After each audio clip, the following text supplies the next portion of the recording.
मुंबई से हैदराबाद जा रही देवगिरी एक्सप्रेस में हवाला के पैसों की बड़ी खेप पकड़ी गई है।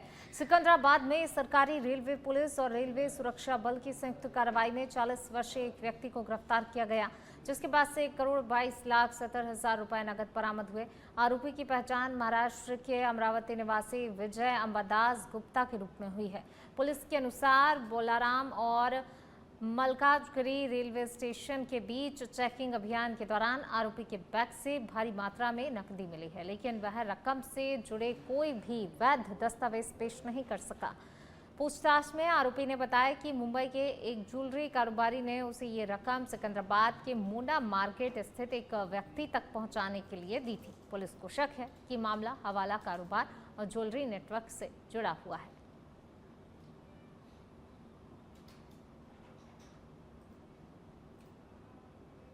मुख्यमंत्री भजनलाल शर्मा की पहल पर राजस्थान टीबी मुक्त बनने की दिशा में तेजी से आगे बढ़ रहा है। प्रधानमंत्री नरेंद्र मोदी के टीबी मुक्त भारत संकल्प को साकार करने के लिए प्रदेश में 100 दिवसीय विशेष अभियान चलाया जा रहा है।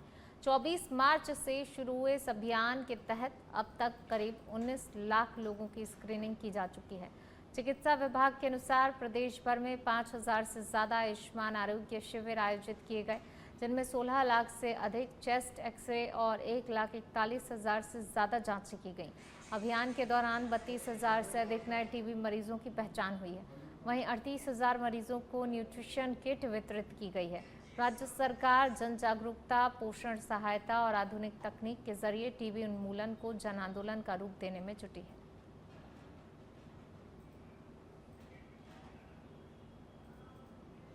पूर्व केंद्रीय मंत्री एवं भाजपा किसान मोर्चा के प्रदेश अध्यक्ष कैलाश चौधरी का बाड़मेर से पाली जाते समय सुमेरपुर के तखतगढ़ स्थित जालोर चौराहे पर भाजपा कार्यकर्ताओं ने भव्य स्वागत किया। कार्यकर्ताओं ने साफा, माला, भाजपा का दुपट्टा पहनाकर उनका अभिनंदन किया।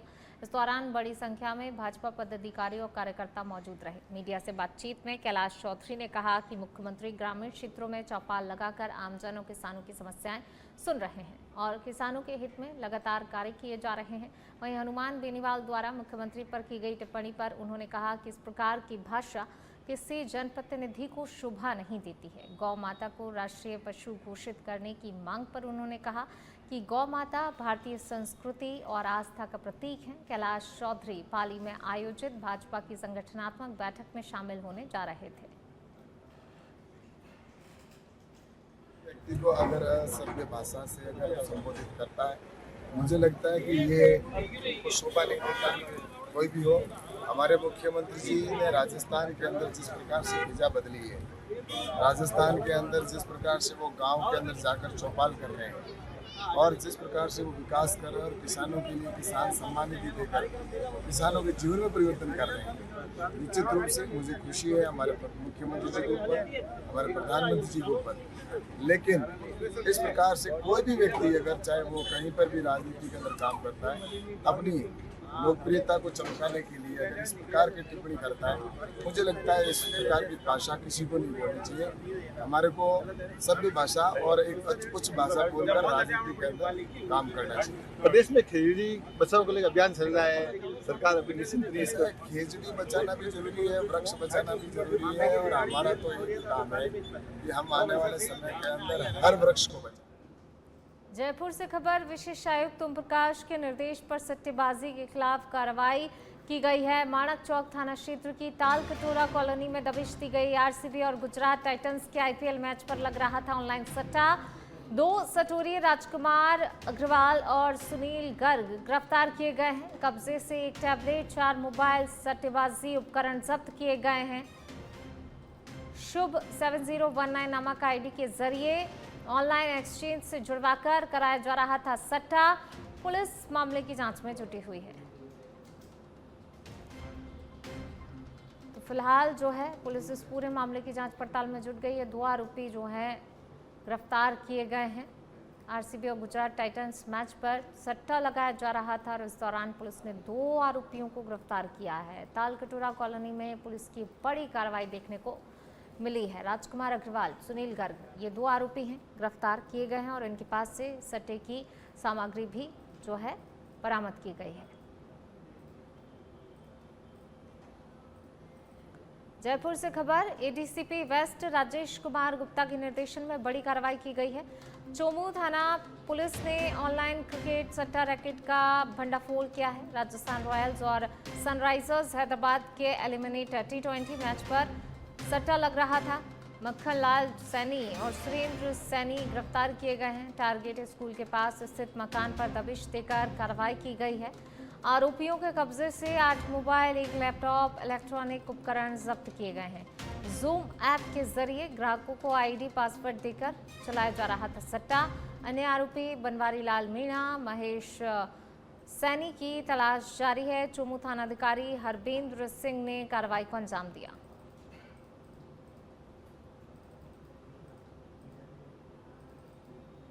नाबालिग से यौन शोषण मामले में उम्र कैद की सजा काट रहे आसाराम ने गुरुवार को जोधपुर केंद्रीय कारागृह में सरेंडर कर दिया है। दिल्ली से जोधपुर पहुंचने पर एयरपोर्ट पर उनके समर्थकों की भारी भीड़ उमड़ पड़ी, जिसे नियंत्रित करने के लिए पुलिस को कड़ी मशक्कत करनी पड़ी। आसाराम वर्ष 2013 से इस मामले में जेल में बंद थे और वर्ष 2018 में जोधपुर की विशेष अदालत ने उन्हें दोषी मानते हुए आजीवन कारावास की सजा सुनाई थी। स्वास्थ्य कारणों से उन्हें अंतरिम जमानत दी गई थी, लेकिन हाल ही में राजस्थान हाई कोर्ट की डिवीजन बेंच ने उनकी सजा को बरकरार रखते हुए अंतरिम जमानत रद्द कर दी और सरेंडर के आदेश दिए। गुरुवार को जोधपुर पहुंचने के बाद आसाराम पहले आश्रम गए, फिर एम्स अस्पताल में सामान्य जांच के बाद केंद्रीय कारागृह पहुंचकर सरेंडर किया।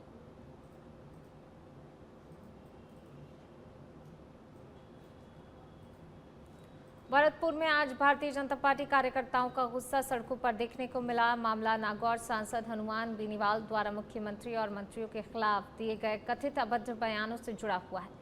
भाजपा के तीनों मंडल अध्यक्षों के नेतृत्व में बड़ी संख्या में कार्यकर्ता एकत्रित हुए।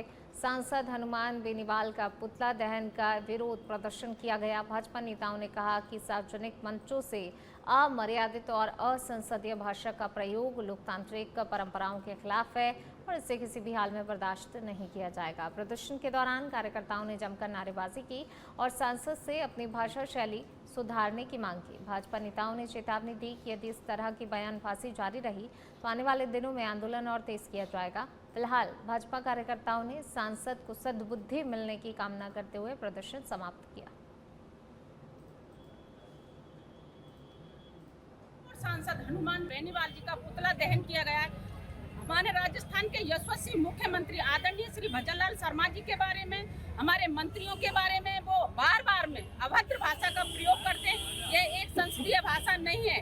उनको ये सोचना चाहिए कि किसके बारे में बात कर रहे हैं। आज पूरे राजस्थान में उनका सब लोग विरोध कर रहे हैं। आने वाले समय में उनको सबक सिखाएंगे। हमारे भारतीय जनता पार्टी के कार्यकर्ता सुनाएं और हमारे आम जन भी उनको सबक सिखाए। ये संसदीय लोकतंत्र है। किसी सांसद को अमर्यादित भाषा प्रयोग करना वर्जित है। तो मैं हम सब लोग भारतीय जनता पार्टी के और प्रत्येक नागरिक ये चाहते हैं कि इस प्रकार से हनुमान बेनीवाल ने असंसदीय भाषा का प्रयोग किया है तो पूरा देश इसके विरोध में है, न केवल भारतीय जनता पार्टी। तो हम सब मिलकर के इनका विरोध कर रहे हैं, इनका पुतला जला रहे हैं ताकि उनको भगवान सद्बुद्धि दे।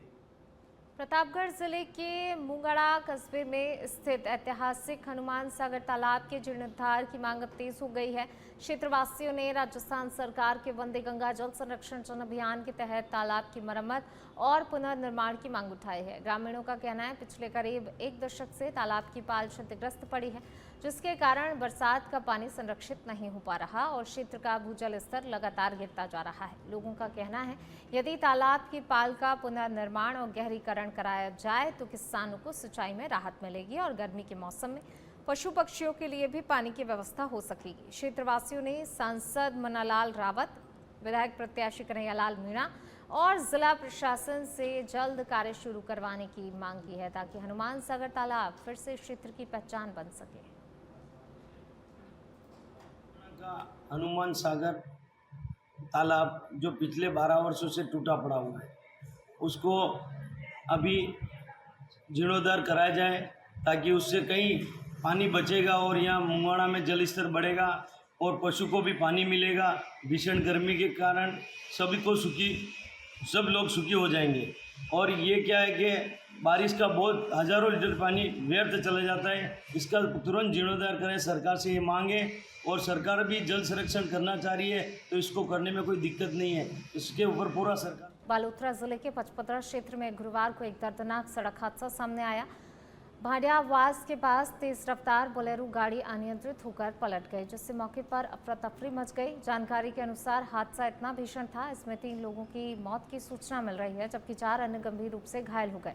घायलों को प्राथमिक उपचार के बाद जोधपुर रेफर किया गया। बताया जा रहा है मृतक चौहटन क्षेत्र के निवासी हैं। घटना की सूचना मिलते ही पचपदरा थाना पुलिस मौके पर पहुंची और राहत बचाव कार्य शुरू किया। हादसे के बाद बड़ी संख्या में स्थानीय लोग मौके पर जमा हो गए। पुलिस ने दुर्घटनाग्रस्त वाहन को सड़क से हटवाकर यातायात सुचारू करवाया। मामले की जांच शुरू कर दी है। फिलहाल मृतकों की आधिकारिक पहचान और पुष्टि की प्रक्रिया जारी है।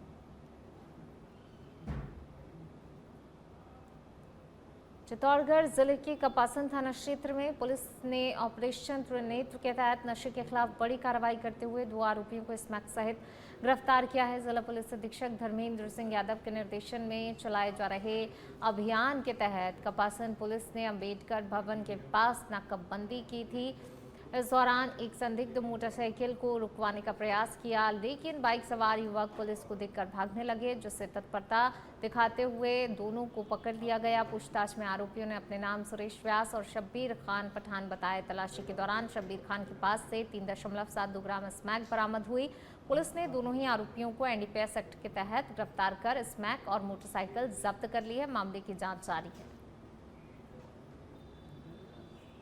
आईजीपी साहब के द्वारा चलाए जा रहे ऑपरेशन त्रिनेत्र के अंतर्गत श्रीमान जिला पुलिस अधीक्षक महोदय श्री धर्मेंद्र कुमार के निर्देशन में पुलिस थाना कपासन ने कार्रवाई करते हुए कल शाम को 2 व्यक्तियों को, जिनके नाम शब्बीर खान और सुरेश है, जो कपासन के रहने वाले हैं, उनको मोटरसाइकिल पर अवैध स्मैक के साथ में गिरफ्तार किया गया।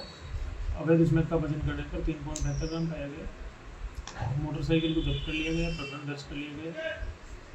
आगे श्रीगंगानगर जिले के पदमपुर में सरकारी गेहूं खरीद के बारदाने गायब होने का मामला तूल पकड़ता नजर आया। किसानों के भारी आक्रोश के बाद प्रशासन और पुलिस की मौजूदगी में 25,000 थैलों का बारदाना वापस पहुंचाया गया। जानकारी के अनुसार कुल 56,500 बारदाने गायब होने से किसानों और व्यापारियों में नाराजगी फैल गई।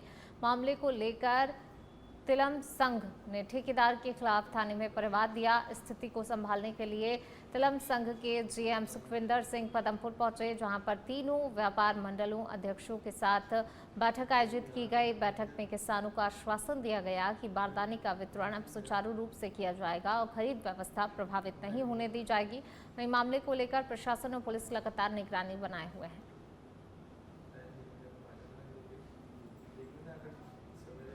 सिरोही जिले के पिंडवाड़ा क्षेत्र में सीमेंट फैक्ट्रियों की लापरवाही और अवैध खनन अब ग्रामीणों की जान पर भारी पड़ता नजर आ रहा है। ठंडी बेरी गांव के पास खनन क्षेत्र में बने गहरे गड्ढे में भरे पानी में डूबने से एक युवती की संदिग्ध परिस्थितियों में मौत हो गई, जिसके बाद पूरे इलाके में आक्रोश फैल गया। ग्रामीणों का आरोप है कि वर्षों से चूना पत्थर का खनन नियमों को ताक पर रखकर किया जा रहा है और खनन के बाद छोड़े गए सैकड़ों फीट गहरे गड्ढे अब मौत के कुएं बन चुके हैं। स्थानीय लोगों का कहना है कि ना तो सुरक्षा के कोई इंतजाम किए गए हैं और ना ही गड्ढों को भरने की कोई कार्रवाई हो रही है। घटना के बाद अब प्रशासन और खान विभाग की कार्यप्रणाली पर गंभीर सवाल खड़े हो रहे हैं।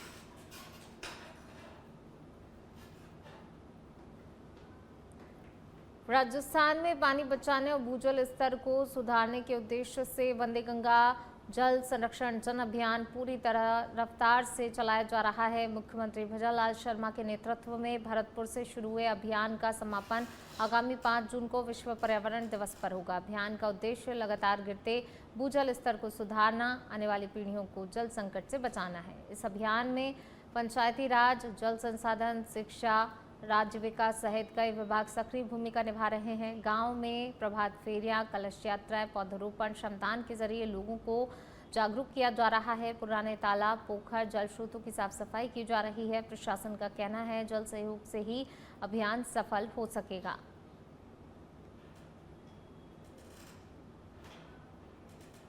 सिरोही जिले में मौसम ने अचानक करवट ली और तीसरा पहर ढलते ही तेज धूल भरी हवाओं का दौर शुरू हो गया। तेज हवाओं के साथ उड़ती धूल से पूरा वातावरण धूल मिट्टी से भर गया। चारों ओर धूल का गुबार नजर आने लगा। धूल भरी आंधी के कारण घरों में मिट्टी भरने लगी, जिससे कि गृहिणियों को परेशानी हो गई। आंगन घर धूल से पट गए। वहीं सड़क पर निकलने वाले लोगों को भी आवागमन में दिक्कतों का सामना करना पड़ा। तेज हवाओं के चलते जिले में जनजीवन प्रभावित हुआ।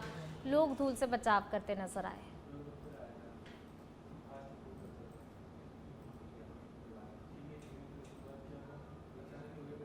प्रतापगढ़ जिले के कोतवाली थाना क्षेत्र के सलारपुरा खुर्द गांव में कृषि कार्य के दौरान एक दर्दनाक हादसा हो गया। खेत पर जुताई करते समय ट्रैक्टर के पीछे चल रहे रोटावेटर मशीन की चपेट में आते ही 31 वर्षीय युवक दीपेंद्र सिंह की मौके पर दर्दनाक मौत हो गई। जानकारी के अनुसार गुरुवार दोपहर दीपेंद्र खेत पर काम कर रहे थे, तभी अचानक से रोटावेटर नीचे आ गया और युवक उसमें फंस गया। हादसा इतना भयावह था कि उसकी गर्दन मशीन में फंसने से मौके पर ही दम टूट गया। घटना की सूचना मिलते ही ग्रामीण मौके पर पहुंचे, पुलिस को जानकारी दी। कोतवाली थाना पुलिस ने शव को जिला अस्पताल की मोर्चरी में रखवाकर पोस्टमार्टम कराया और बाद में शव परिजनों को सौंप दिया गया। हादसे के बाद गांव में शोक की लहर है और परिजनों का रो रो कर बुरा हाल है।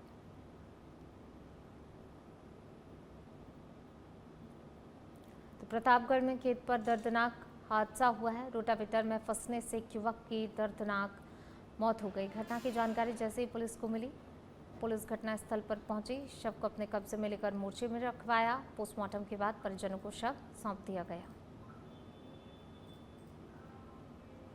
अलवर जिले के टहला थाना क्षेत्र के सकट नारायणपुर में प्राइवेट एटीएम संचालक के साथ मारपीट का मामला सामने आया। घटना का वीडियो सोशल मीडिया पर तेजी से वायरल हो रहा है। जानकारी के अनुसार पीपली का वास निवासी कुलदीप गुर्जर नारायणपुर स्टैंड पर प्राइवेट ईपीएस कंपनी का एटीएम संचालित करता था। बुधवार को वह एटीएम में कैश लूट कर रहा था, तभी काले रंग की स्कॉर्पियो में सवार 7 से 8 लोग वहां पर पहुंचे। एटीएम का गेट खुलते ही कुलदीप के साथ मारपीट की। हमले में कुलदीप गंभीर रूप से घायल हो गया, जिसे प्राथमिक उपचार के बाद हायर सेंटर रेफर किया।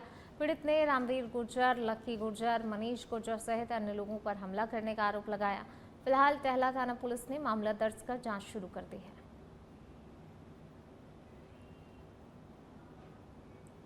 भरतपुर के जनाना अस्पताल में 3 दिन के नवजात की मौत के बाद हंगामे की स्थिति बन गई। गाडोली गांव निवासी यशवंत के परिजनों ने चिकित्सकों पर गंभीर लापरवाही के आरोप लगाए। परिजनों के अनुसार 3 दिन पहले शकुंतला जनाना अस्पताल में महिला को डिलीवरी के लिए भर्ती कराया गया था, जहां बच्चे का जन्म हुआ। आरोप है जन्म के समय से ही नवजात की तबीयत खराब थी।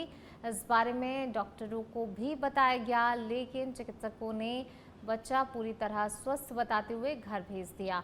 घर पहुंचने के बाद बच्ची की हालत बिगड़ गई, जिसके बाद उसे दोबारा अस्पताल लाया गया, लेकिन उपचार के दौरान उसकी मौत हो गई। नवजात की मौत के बाद परिजनों और अस्पताल स्टाफ के बीच तीखी बहस हुई, हंगामा हुआ। बाद में अस्पताल स्टाफ की समझाइश पर परिजन बच्चे को लेकर वापस लौट गए। डिलीवरी हो गई सही सलामत, नॉर्मल तरीके से डिलीवरी हो गई। उसके बाद उसके आचर नहीं ले रही थी बच्ची, और दूध चम्मच से पिलाया था, उसने नाक में आके दूध निकाल दिया था। तो हमने डॉक्टर साहब को बोला, मैंने डॉक्टर साहब ये दूध पिला रहे जैसे नाक में आके निकाल रही है। नहीं बच्ची तो सही है, ठीक है, अब तभी दो मेरे साथ दे रहे, नहीं नाक में ही निकाल रही है। 2-3 बार नाक में निकाल। फिर उसकी धड़कन भी ऐसे कर रही थी, खकर कर रही थी बच्ची। मैंने डॉक्टर खकर कर रही है बच्ची, और धड़कन तेज है इसकी, और इसको ढंग से देखो। देखा कि नहीं बच्ची आपकी सही है, आप ले जाओ घर ले जाओ।